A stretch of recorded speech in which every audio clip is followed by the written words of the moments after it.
যেমন তো অনেক বিয়ে করলি 10-20টা তো পার হয়ে গেল না তো বউ তো একটাই ঠিকলো না তো তাহলে ল একটা বাবা আছে নাকি শুনলাম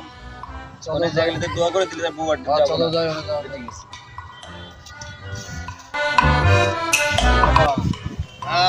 ফোন করে লইছিলাম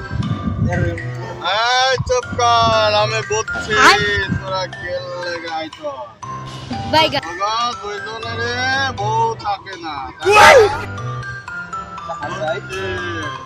তোরা এই কারণে মাঝি নাই পানা পানা দুটা কিতাব বল বাবা সালাম কর আমি দোয়া করে দিলাম আমি বললাম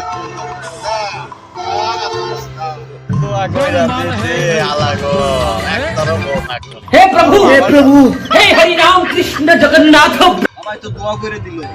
পালা আমার বাহিরে তার বউ দিলে বউ আছে আমার যাও তো না তাহলে ল বাবার ধরতে হইব ওই কি দোয়া করে দিছে खत्म bye bye tata goodbye गया मैं तो भी बाबा लोग आता तो ये बहुत सामने बहुत देखते थे अभी के भाषाয় বউ নাই ওইটা কাক বউ হইছে